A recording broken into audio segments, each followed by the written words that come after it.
Assalamualaikum warahmatullahi wabarakatuh. Bismillahirrahmanirrahim. Alhamdulillahirabbil alamin. Puji syukur kehadirat Allah Subhanahu wa taala yang telah memberikan rahmatnya, memberikan hidayahnya serta melimpahkan segala macam kenikmatan kepada kita semua. Yang mana diantara salah satunya adalah nikmat sehat yang kita rasakan saat ini. Sehingga alhamdulillah dengan kesehatan kita semua bisa hadir untuk melaksanakan rutinitas Kliwonan, Jumat Kliwon.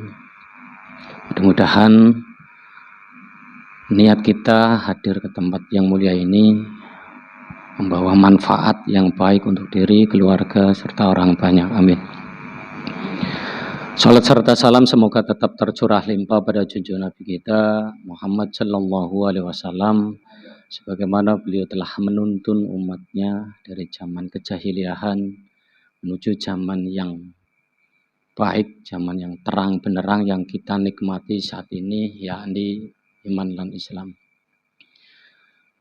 Kepada yang terhormat beliau, orang tua didik kita yang selalu memberikan ilmu-ilmunya, mengajarkan tentang kebenaran-kebenarannya, menuntun dan mengarahkan kita semua ke jalan yang baik, ke jalan yang lurus, ke jalan yang semata-mata untuk keselamatan diri kita semua, baik dunia maupun akhiratnya. Mudah-mudahan beliau selalu diberikan kesehatan, selalu diberikan umur panjang, diberikan kekuatan, diberikan kemudahan apa yang menjadi hajat-hajatnya. Amin. Dan juga kepada seluruh keluargaku yang sudah hadir di malam ini, yang mudah-mudahan pula tetap dalam keadaan sehat walafiat untuk terus mengkaji akan ilmu-ilmu asmanya. Mudah-mudahan kita bisa menyerap dan menerapkan akan ilmu-ilmu yang sudah kita dapatkan di dalam kehidupan kita sehari-hari. Amin. Untuk rutinitas biasa di malam Kliwonan kita ini untuk sesi tanya jawab. Jadi kepada seluruh keluarga semua Allah, khususnya yang hadir di malam ini, barangkali ada pertanyaan atau ada unek-unek ganjelan yang ingin ditanyakan, untuk waktu dan tempat kami dipersilahkan.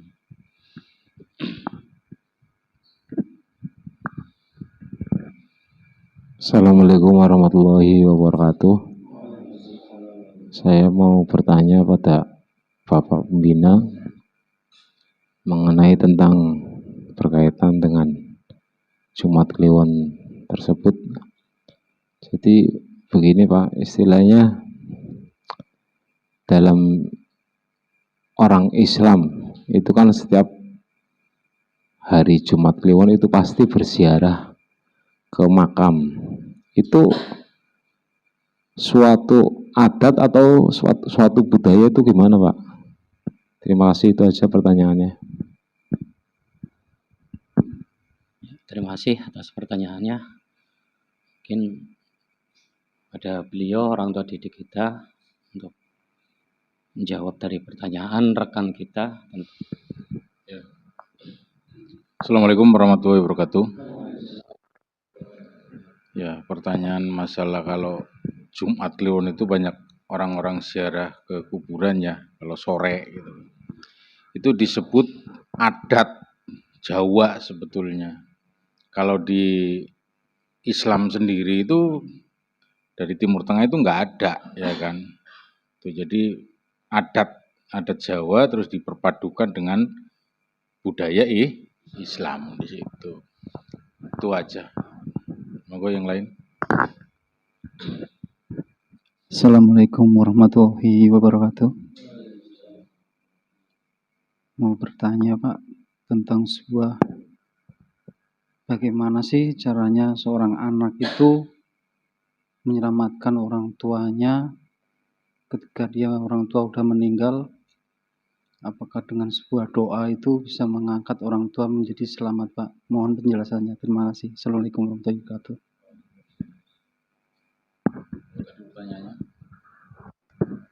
cara menyelamatkan orang tua yang sudah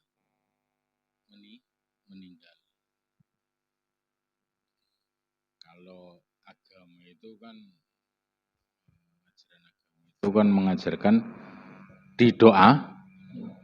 didoakan di situ.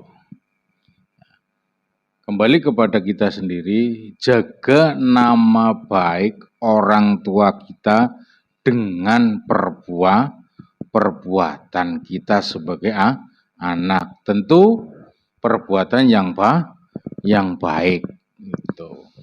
Itu saja yang bisa saya jawab. Untuk yang lain. Assalamualaikum warahmatullahi wabarakatuh. Saya mau menyambung pertanyaan tentang sebuah doa kepada Bapak Bina. Sedangkan doa itu kan artinya adalah permintaan ya Pak.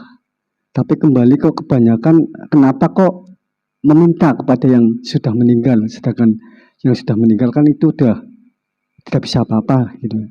Mohon penjelasannya agar tidak melenceng dari sebuah aturan. Terima kasih.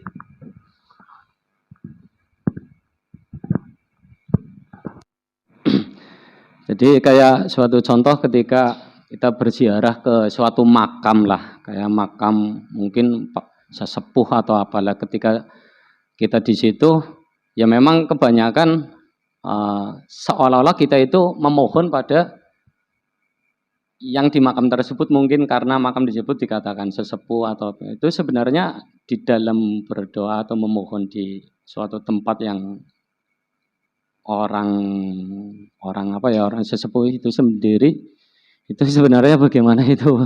Terima kasih. Assalamualaikum warahmatullahi wabarakatuh. Ya. Kita berdoa kadang kan bisa dibilang katanya minta kepada orang yang sudah meninggal. Ya nggak bisa, orang meninggal diminta ya nggak bisa. Kalau bangun aja gitu bisa lari, takutnya kan di situ. Jadi kan kadang kita mendengar bahwa orang berziarah ke kuburan ya, kuburan wali, terus kuburan sesepuh gitu kan. Katanya supaya mendapatkan karomahnya gitu. Sebetulnya begini, kalau kita ziarah ke wali supaya kita itu akhlaknya seperti wali di situ, walaupun enggak begitu mirip ya. Tapi setidaknya kita bisa meniru apa yang sudah dicontohkan oleh para wali, bukannya meminta terus mendapat karomahnya, bukan di situ. Kalau dia didoakan dan sebagainya, namanya wali ya pasti selamat. Tinggal kita meniru perbuatannya yang baik. Itu yang contoh yang baik. So, yang lain. Assalamualaikum warahmatullahi wabarakatuh. Mau bertanya Bapak Pembina mengenai malam Jumat Kliwon itu tersendiri. Saya ingin bertanya, asal muasalnya terciptanya malam Jumat Kliwon tersebut sehingga untuk rakyat orang Jawa itu menjadi sakral. Secara tidak langsung kita harus ke kuburan, kita harus mendoakan, kita harus apa gitu, mempunyai adat itu asal muasalnya bagaimana Pak? Terima kasih. Ya, asal muasal Jumat Kliwon gitu kan. Gitu. Jumat Kliwon itu adalah adat Jawa di situ. Tapi Jawa Tengah dan Jawa Timur, Jawa Barat nggak pakai. Nah, yang pakai adalah orang di Jawa Tengah sama Jawa Timur, karena itu adalah adat. Ya. Makanya disebut diperpadukan dengan hari, ya kan? Hari nasional, internasional atau hari nasional. Jadi untuk merangkap gitu. Kalau ada Jumat Kliwon, Jumat, nggak ada masalahnya, nggak ada.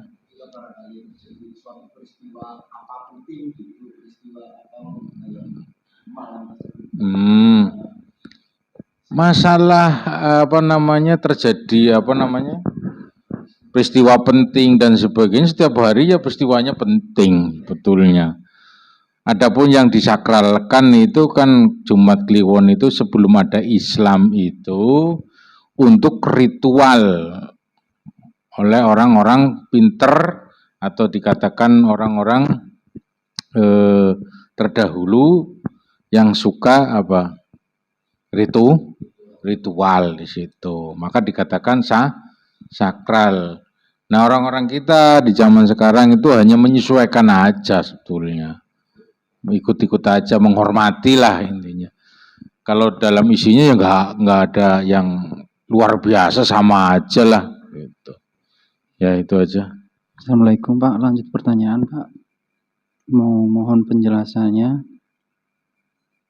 Apa sih sebenarnya manfaat dari sebuah surat Al-Fatihah ataupun tahlil dalam sebuah doa? Terima kasih Pak. Kalau yang disebut surat Al-Fatihah itu kan. Karena setiap manusia minta diberikan jalan yang lurus, ya kan, supaya kita hidupnya itu dalam ucapan, dalam perbuatan yang baik di situ. Nah, terus kenapa ada tahlilan di situ, ya kan? Itu budaya Islam di situ.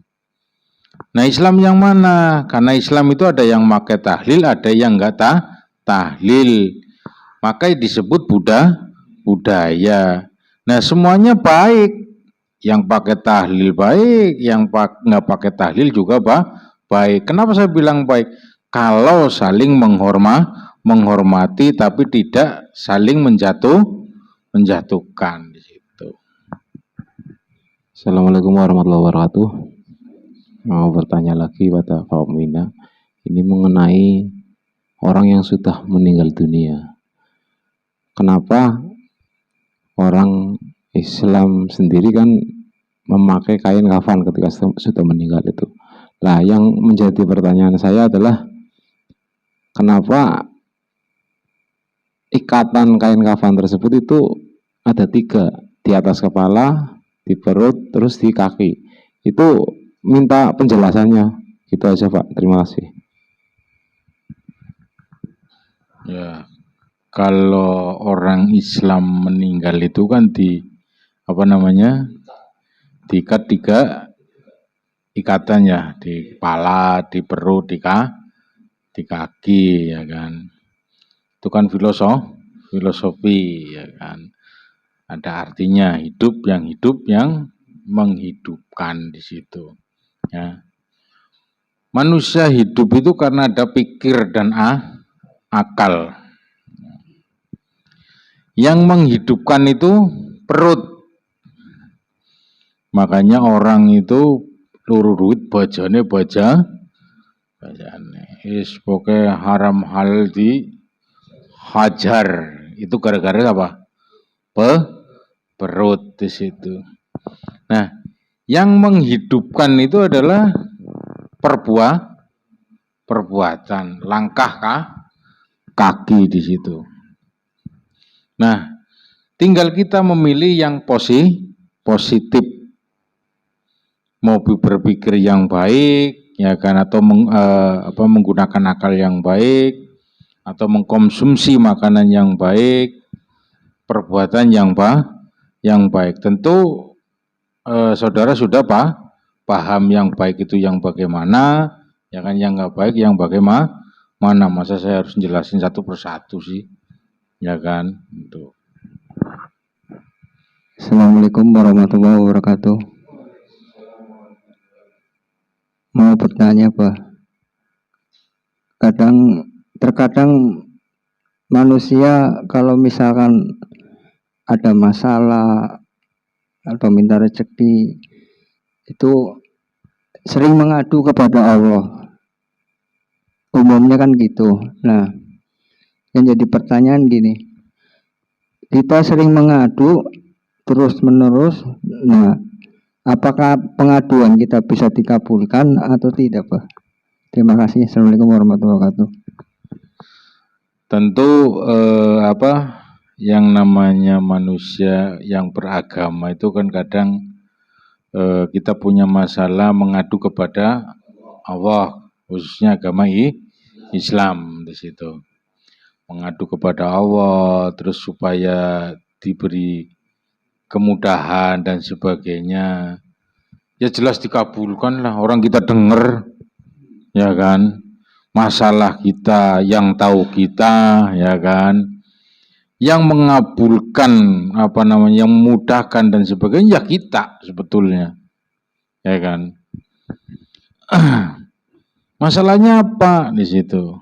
Tentu kita harus mencari solusi di situ. Pelantarannya apa? Silaturahmi di situ. Karena kita makhluk sosial di situ. Kalau ditanya tadi maunya ngadu sama Allah, kalau Allah jawab, wah lari, ya kan di situ. Orang ada suara kumbrang begitu aja, apa ya kan gitu. Jadi solusinya ya kalau ada masalah, kalau kita mengadu ya jelas dikabulkan. Yang menyelesaikan masalah tersebut kita sendiri di situ. Yang punya masalah. Kalau enggak percaya buktikan aja, ya kan. Contoh, sumpamanya Mas Aryo punya masalah dengan bank, sumpamanya, ya kan. Terus dia mengadu kepada Allah, apakah dikasih langsung? Tentu yang berusaha Naryo di situ. Kalau Allah sudah mengabulkan di situ, tinggal manusia yang yang menyelesaikan masalah tersebut di situ. Posisinya Allah ya hidup aja sebetulnya. Tuh. Jadi jangan salah artikan di situ. Jadi kadang orang yang ngerti agama ya, bukan beragama, orang yang ngerti agama itu Allah itu bisa menyelesaikan semua. Yang dikatakan bisa menyelesaikan semua ya benar, tapi juga ada kerjanya manusia yang punya masalah tersebut di situ. Karena manusia tersebut yang punya masalah itu niat untuk menyelesaikan masalah di situ. Maksudnya paham nggak? Tuh. Jadi antara Allah dan manusia itu hubungannya erat, ya kan? Tuh. Paham nggak? Lanjut tadi ya, tentang permohonan tadi ya, mengadu ya bahasanya. Kadang juga sudah mengadu ya. Ya saya sendiri sering mendengar ya dari rekan, bahasanya sudah berbagai macam saya memohonlah, meminta sama Allah. Tapi kembalinya yaitu lillahi ta'ala, kembali ke Allah segala sesuatunya itu. Kalau seperti itu lillahi ta'ala itu sendiri gimana itu, Pak? Kalau yang dikatakan ada masalah udah minta ya intinya, udah minta pasrah gitu ya kan, pasrah tanpa berusaha ya nggak bisa lah. Itu. Kalau sudah pasrah ya harus berusaha nanti baru selesai. Nggak ada itu namanya bunuh diri itu, ya kan. Assalamualaikum warahmatullahi wabarakatuh. Mau tanya nih Pak, ingin mendoakan orang tua yang masih hidup, caranya gimana Pak? Assalamualaikum warahmatullahi wabarakatuh. Ada dua versi ya. Kalau kita mendoakan orang tua yang masih hidup dari segi agama, yaitu dengan ayat Al-Fatihah, Al-Fatihah. Summa ala hadiniyah, ya kan? Namanya siapa, binya siapa, ya kan di situ. Lalu baca Al-Fatihah. Al-Fatihah itu dari agama. Nah, terus dari kita sendiri, ya kan? Tentu harus bisa menjaga nama baik. Nama baik orang tua. Hormati orang tua kita di situ. Jangan berani kepada orang tua. Itulah wujud daripada doa. Jadi antara doa dan hablu minanasnya seimbang di situ. Maka nanti, ya kan, ketemu kebahagiaan dari orang tua. Kembalikan kepada diri kita. Contoh, kita sebagai orang tua, anak kita nggak berani sama kita, patuh, ya kan, di situ menghormati kita, menghargai kita bahagia nggak? Nah itu. Tuh. Nah, membahagiakan orang tua dengan materi apa dengan apa ya? Perbuatan, Pak. Terima kasih. Membahagiakan orang tua itu dengan materi juga bisa, ya kan. Terus tadi apa lagi? Dengan perbuatan juga bisa di situ. Kan secara manusiawi, kalau orang tua dikasih duit sama anak kan seneng, ya kan. Jadi nggak usah yang banyak lah, apalagi satu mobil. Tapi jangan bilang balas budi. Karena kalau anak balas budi kepada orang tua, ya dunia kita nggak cukup di situ. Tapi kalau dikatakan membahagiakan orang tua dengan materi itu bisa. Karena orang tua itu kalau dikasih duit sama anak itu senang, ya kan. Terus dengan perbuatan akhlak yang baik, ya kan, orang tua juga senang, gitu. Keduanya juga bisa untuk membahagiakan orang tua. Assalamualaikum warahmatullahi wabarakatuh. Gini Pak, ada suatu pertanyaan yang mengatakan bahwa dalam bersodakoh itu kita bisa menyelesaikan semua permasalahan dengan kata nanti Allah yang akan membereskan maupun yang menyelesaikan semuanya lah gitu Pak.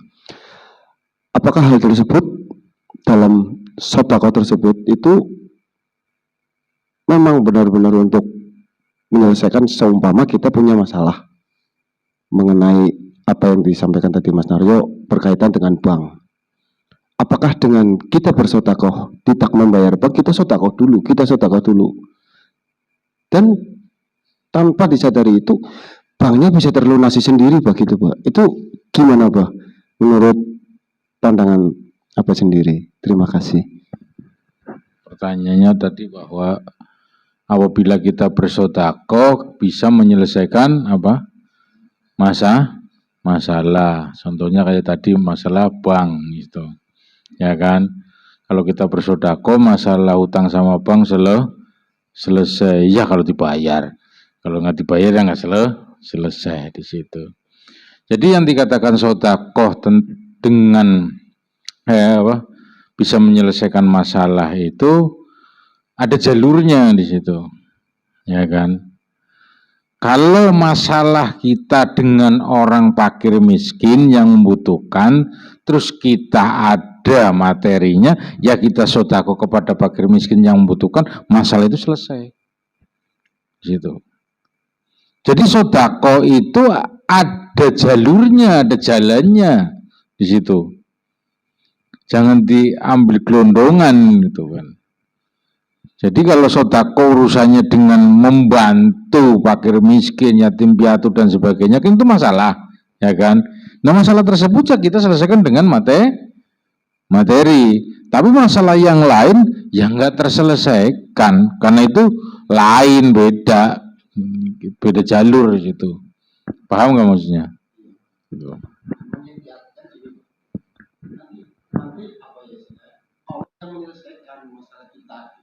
ketika kita sedekah terus menerus kita sedekah terus menerus secara tidak langsung ada iya istilah bahasa keajaiban ya dengan mudah kita bisa menyelesaikan. Yaitu kembalinya ke yang disebut 4 tadi. Bejo, ciloko, jodoh, pati. Sifatnya mendadak di situ. Kebetulan gitu, ya kan? Ya. Sebenarnya itu kan daya tarik supaya bersedekah. Kembalinya ke diri ya. Iyalah. Assalamualaikum warahmatullahi wabarakatuh. Mau bertanya lagi, Pak. Ketika manusia yang sudah meninggal terus dimakamkan, itu kalau menurut orang Islam kan bahwa ketika sudah dimakamkan terus yang takziah itu pulang beberapa langkah meninggalkan makam tersebut, itu katanya malaikat itu datang mau mempertanyakan orang yang sudah meninggal tersebut. Bahkan sampai kadang ayamlah bisa bersaksi. Nah, yang menjadi pertanyaan saya itu apakah memang benar seperti itu, Pak? Terima kasih.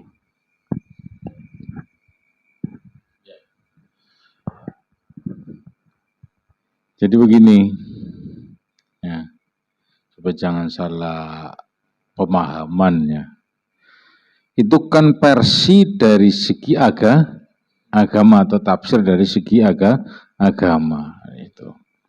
Nah, kalau dari agama mengatakan seperti itu, ya diiyakan aja begitu saja, kok repot, ya kan? Percaya karena agama yang ngomong di situ, ya kan? Di situ, ya kan? Percaya aja. Percaya boleh, tapi kan yakin nggak tahu. Karena yakin itu urusan siapa? Urusan diri di situ, ya kan? Percaya itu hanya ada tempatnya. Percaya itu mendengar berita, itu boleh percaya. Porsinya percaya. Tapi nggak boleh yakin, karena yakin itu harus ada barang di situ. Paham nggak? Ya kan? Jadi kalau mengatakan ayam itu bersaksi yang mendengarkan itu, nah yakin enggak di situ, ya kan? Ada malaikat yang menanyakan, yakin enggak, ya kan? Jadi, kalau enggak yakin ya udah, ya kan? Kalau agama versinya kan disuruh dipercaya di situ, ya kan? Kalau agama hanya dipercaya aja di situ.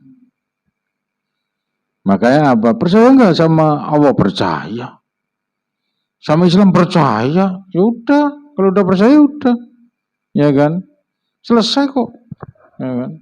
Masalahnya di yang ngomong aja belum bisa membuktikan di situ. Ya kan? Hanya percaya gitu.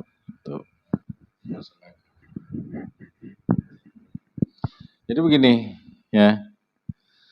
Kalau bicara masalah agama itu kan yang membawa adalah bukan bukan hanya Rasul saja, ya kan. Ucapannya Rasul sampai sekarang itu kan kata hadis di situ. Disuruh dipercaya.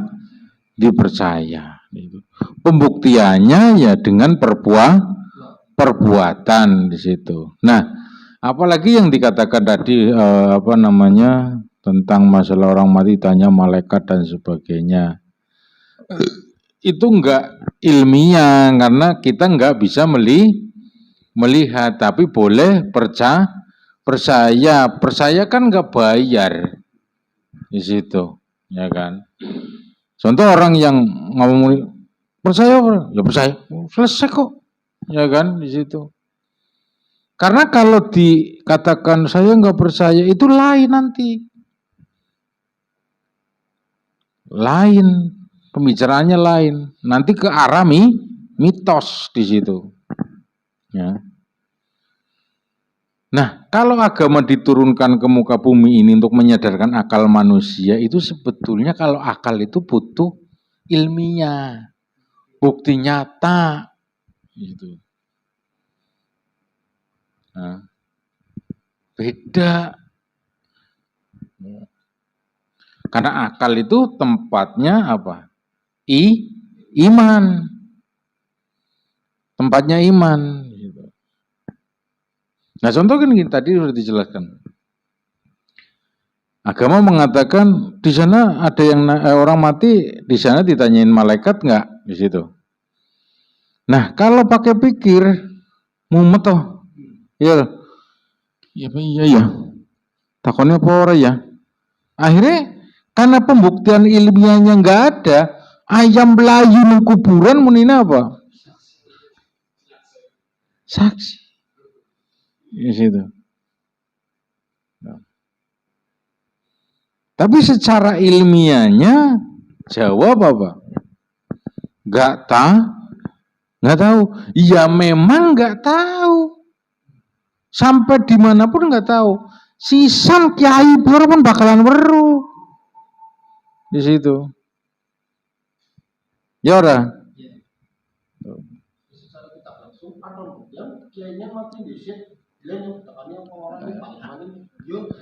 Ya ora bisa kan? Ya iya meneng kondisi tanapo. Kuwo.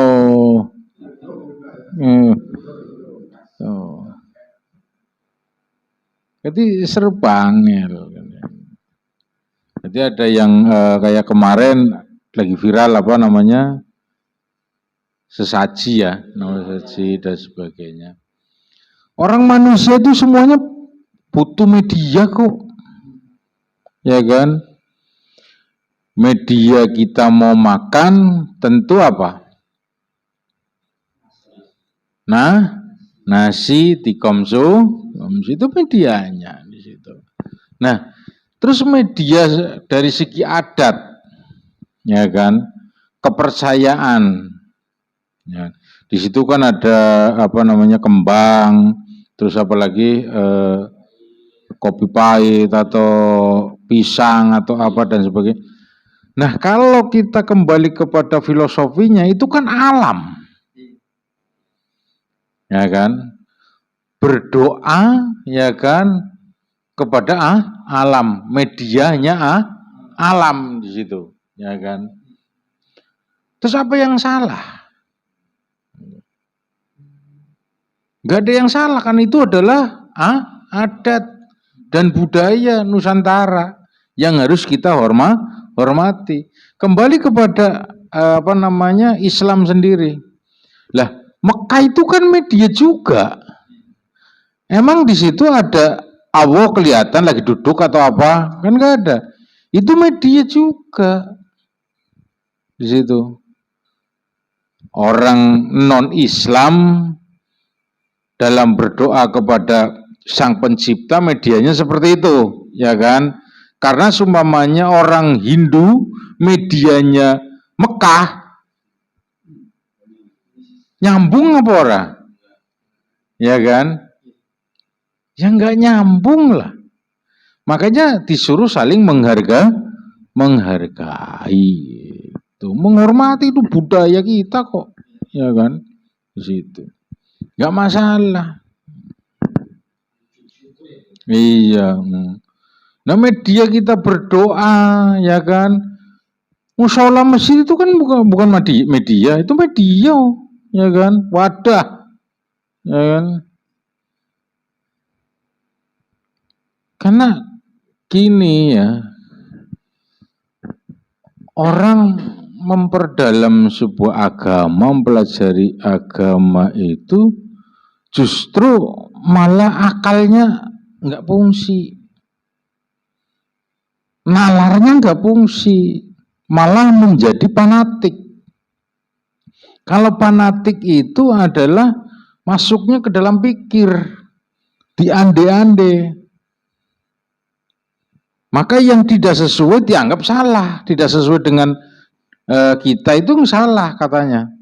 Padahal itu adalah budaya. Gitu. Orang sama kok kayak pakai baju kok. Ya kan? Sampean pakai baju putih, saya pakai baju hitam. Apa masalahnya? Sama-sama pakai baju di situ. Nggak ada masalah sebetulnya.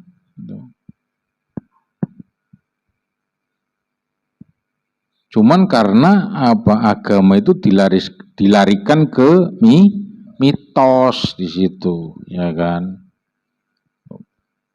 Maka adanya hanya sekedar kepercayaan, tapi secara pembuktiannya nggak ada di situ. Orang agama manapun, sebetulnya agama manapun, baik Islam, baik non-Islam dan yang lain itu, supaya manusia itu berakal kok. Makanya ada yang disebut apa? Kalau di Islam itu kan sholat, ya kan, terus dzikir, ya. Artinya apa tujuannya? Untuk bisa konsentrasi menuju telepati. Supaya mengetahui di diri kita sendiri, kemampuan diri kita, ya kan, di situ. Terus kita harus bisa menyadari diri kita. Nah, agama yang lain pun seperti itu. Cuman karena apa? Menganggap di saat sholat, dzikir, melihat sesuatu, mau katanya petunjuk. Itu bukan. Nggak ada niat sholat, niat dzikir, terus ada gambaran katanya petunjuk. Bukan. Karena agama itu real, nyata, ya kan. Yang dikatakan air putih, ya tetap air putih di situ. Nggak ada yang rekayasa. Kalau agama masuk ke dalam rekayasa itu namanya tafsir, ya kan. Ditafsirkan yang kemana-mana, akhirnya menjadi orang bingung. Tuh. Paham? Mau bertanya tentang manusia setelah mati, hanya orang bilang kan dituntut pertanggungjawabannya di akhirat, Pak. Yang jadi pertanyaannya gini, Pak. Kita, kemana orang mati dituntut pertanggungjawabannya. Padahal jasadnya kan sudah mati, Pak. Yang bertanggung jawab itu apanya, Pak? Terima kasih. Wassalamualaikum warahmatullahi wabarakatuh. Assalamualaikum warahmatullahi wabarakatuh. Ya. Orang mati itu kan diminta jawaban di situ. Yang bertanggung jawab itu biasanya ya keluarga. Ya. Itu biasanya kalau sudah disolati, ya kan, orang yang sudah mati, lebih ngomong. Kisah mati dia utang apa ora? Nah, kan. Nah, yang nanti bayar utang kan keluarganya. Berarti yang bertanggung jawab siapa? Keluarga. Adapun yang dikatakan mungkin pertanyaannya tanggung jawab itu dari segi perbuatan. Zaman dulu itu balasan namanya. Ya, balasan dan pertanggungjawaban itu berbeda. Balasan itu datangnya bukan dari diri, ya, efek dari perbuatan di situ. Itu beda. Jadi orang yang sudah meninggal itu sudah putus hubungan dunia, ya kan. Adapun nanti di sana seperti apa dan seperti apa itu urusan lain. Kalau saya cerita, saya nggak lihat di situ. Nah, kalau dari segi agama cerita begini mungkin dari sudut agama sudah ada yang lihat kali, ya kan. Tapi kalau saya yang ngomong, ya saya bohong dong, karena saya nggak lihat di situ. Karena itu adalah rahasia. Yang namanya rahasia yang nggak usah diomongin di situ. Nanti ketemunya bohong. Tuh. Paham nggak? Assalamualaikum warahmatullahi wabarakatuh. Lanjut dari tentang sebuah doa ya Pak. Identik kebanyakan di Islam sendiri kan ketika berdoa kan baik untuk yang hidup ataupun yang sudah meninggalkan Al-Fatihah, yaitu untuk mencari petunjuk jalan yang lurus ya. Itu untuk apa ya, mengartikan mendapatkan itu sebuah petunjuk bagi yang hidup seperti yang bagaimana, dan bagi yang meninggal itu yang seperti apa gitu Pak. Mohon penjelasannya. Terima kasih. Doa untuk apa? Petunjuk yang jalan yang lurus di situ. Terus doa untuk jalan yang lurus yang sudah mati gimana? Jadi doa itu sebetulnya ya khusus untuk yang ngasihi hidup, ya kan? Terus jalan yang lurus itu yang bagaimana? Contoh gini, kita punya tujuan ke arah mana? Gitu. Sumpahnya ke arah Selawi, gitu kan. Tentu supaya lurus nyampe ke Selawi, kita harus fokus ke jalan yang tujuannya ke Selawi di situ. Nah, dalam suatu perjalanan juga banyak godaannya. Ya kadang bannya bocor, ya kadang lampu merah, ya kadang macet dan sebagainya. Diibaratkan seperti itu, ya kan. Tapi ujungnya kita harus nyampe ke Selawi di situ. Jadi kalau manusia punya keinginan, ya kan, pengen apa namanya sesuatu lah ya, sesuatu apa baik materi ataupun apa, ya tentu kita harus memikirkan yang supaya mendapatkan apa materi dan fokus ke situ, ulet ditekun dan sebagainya. Nanti apa yang kita inginkan tercapai di situ. Ya kan? Jangan kita mengandalkan tangan begini terus nanti terkabul yang nggak ada, ya kan di situ. Ini Pak mau bertanya mengenai Allah menciptakan manusia Pak. Jadi tujuan Allah menciptakan manusia. Jadi tujuannya Allah sendiri Pak menciptakan manusia itu sebenarnya apa Pak? Terus setelah manusia dihidupkan, manusia itu sendiri pasti punya tujuan. Nah, tujuan yang sebenarnya manusia hidup itu sebenarnya bagaimana? Terima kasih. Assalamualaikum warahmatullahi wabarakatuh. Yang punya manusia diciptakan oleh Allah, yang punya tujuannya cuman manusia. Kenapa?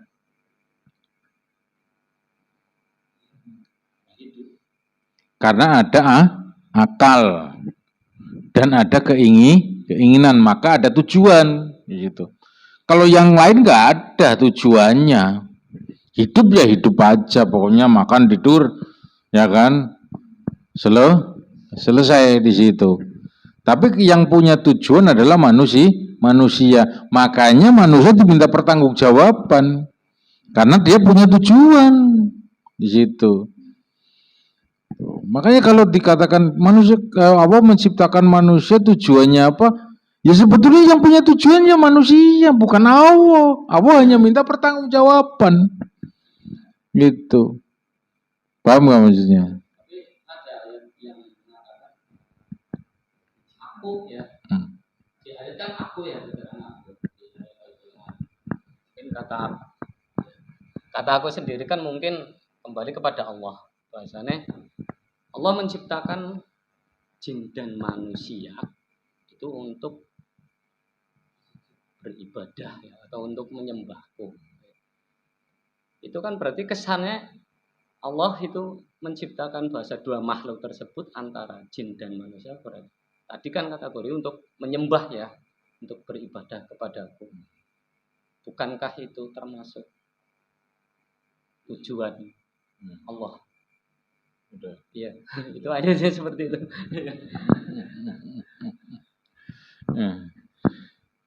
Yang jelas Allah itu asma. Ya. Allah itu asma. Barangnya adalah perbuatan yang benar atau yang baik. Maka disebut apa? Ibadah. Terus ibadahnya jin itu kayak apa? Gitu kan. Ya. Katanya apa? Menggoda. Dan saya nggak tahu. Karena itu kan saya hidupnya nggak sama jin, gitu. Ya. Masalahnya gini, memang ada yang salah paham. Jin dan manusia diciptakan untuk beribadah kepada Allah. Tapi manusia bukan mencari ibadah untuk kepada Allah, tapi nyari jin. Ini yang salah, ya, di situ. Ya nggak bisa. Makanya kalau ditanya, jin ibadahnya, ya saya nggak tahu lah. Ya kan, orang saya nggak hidup sama jin. Itu. Kalau bicara tentang masalah manusia, ya ibadahnya manusia ya perbuatan yang baik itu ibadah. Nah kalau masalah, kan kadang gini, agama punya ibadah masing-masing. Cuman kadang yang menjadi gambaran itu ibadahnya adalah ritualnya. Disebut ibadah. Sebetulnya yang dikatakan ibadah sesungguhnya adalah perbuatan yang baik, karena asma Allah itu adalah perbuatan yang baik. Maka diterangkan di dalam sifat 99 di situ dituangkan di situ. Paham? Menyambung tadi ibadah yang sesungguhnya kan tadi perbuatan yang baik ya Pak. Nah, kembali kepada sebuah ini di sholat, berarti sebenarnya sholat yang paling baik atau sholat yang diterima oleh Allah itu sholat yang bagaimana Pak? Apa sholat secara tadi ya gerak badan atau secara ritual yang sering kita lakukan, atau sholat secara perilaku kayak gitu? Sholat yang baik gitu kan. Pertanyaannya dengan sholat apa? Terus sholat yang baik itu yang tidak berlebihan sesuai dengan aturan, ya kan, di situ.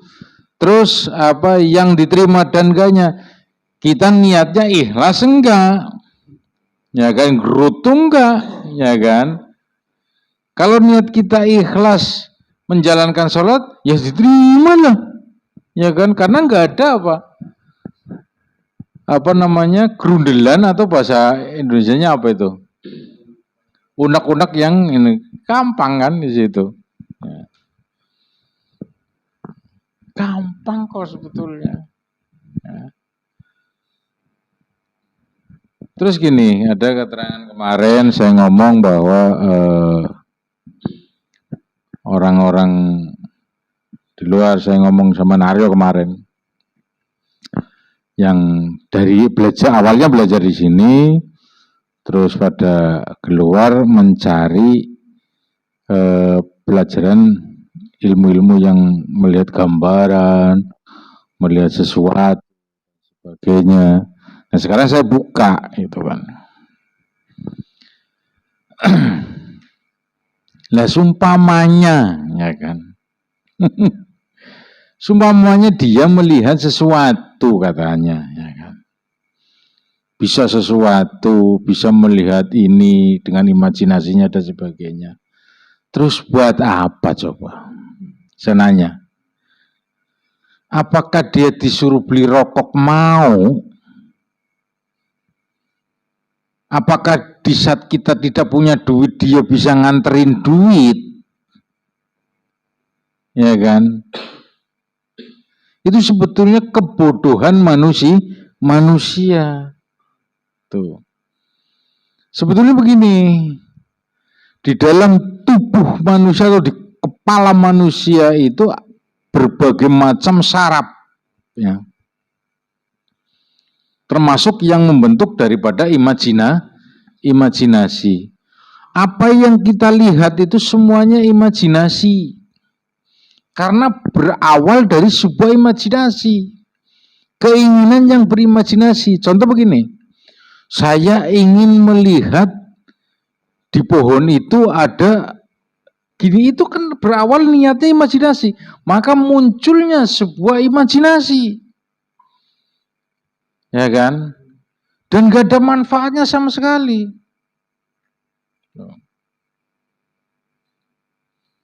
Yang ada manfaatnya adalah bagaimana kita berbuat yang baik, berakhlak baik, ya kan, sopan santun, andap asor kepada sesamanya, kita dihargai. Makanya dikatakan sakti tanpa pusoko itu karena kita apa? Satu sopan, saling menghargai. Nah kalau kita menghargai orang, sopan kepada orang, orang memusuhin kita bingung. Mau cari yang bagaimana orang dia baik sama kita, ya kan di situ. Maka dikatakan sakti tanpa pusoko. Nah kalau belajar seperti itu, ya kan, imajinasi, gambaran, terus apalagi apa katanya bisa seperti ini, seperti ini kan gitu. Justru orang lain itu akan mencoba. Kayak apa sih bisanya gitu kan. Makanya akhirnya apa? Gak bisa apa-apa. Sebetulnya orang asma itu gak usah takut. Kalau dengar ada orang katanya bisa melihat ini, bisa melihat itu dan sebagainya dan sebagainya. Lebih hebat kita sebetulnya. Kalau mereka itu melihat apa namanya di penghuni pohon lah cara bahasanya, apa namanya imajinasi di pohon, jin di pohon, dalam pohon dan sebagainya, lebih hebat kita. Bisa dibuktikan secara ilmiah. Coba kita lihat Gunung Slamet, lebih gede, secara ilmiahnya juga bisa, ya kan, di situ ada manfaatnya, ya kan, ada kuci, ya kan. Di situ ada pemandangan yang indah dan sebagainya. Lihat aja, Mas, lihat tuh Gunung Slamet, bisa lihat. Nah terus kalau orang yang lihat katanya apa namanya ada gaib di pohon itu, coba ngomong, bisa lihat nggak tuh Mas? Bukan melihat malah takut, ya kan? Di situ. Jadi kita itu jangan sampai dibohongin di situ. Saya itu sudah apa namanya sering ketemu dengan orang-orang pinter yang katanya menggandakan ini dan sebagainya, itu bohong semua sebetulnya, nggak ada buktinya, ya kan. Karena dia tahu orang-orang yang seperti itu adalah orang-orang yang bodoh. Makanya kalau orang-orang seperti itu semakin tekun, semakin dibodohin orang loh, mudah dibodohin orang, ya kan gitu. Nanti dibawain keris saja dan nurut. Ada khodamnya katanya gitu. Ya. Bahkan saya ngomong kemarin, yang punya keris naga runting, ya kan, di situ, yang katanya hebat bisa ini, yo sama samurai saya hebatan mana, ya kan, tuh. Karena apa? Pamor atau keris hebat itu tergantung yang megang. Tuh. Paham nggak maksudnya? Nah contoh kayak HP itu, HP kan bisa bermanfaat luas, bisa hebat lah di situ. Dibandingkan yang pegang HP tapi tidak digunakan dengan baik. Berarti hebatan mana? Yang menggunakan dengan baik. Berarti tergantung orangnya di situ, ya kan. Paham?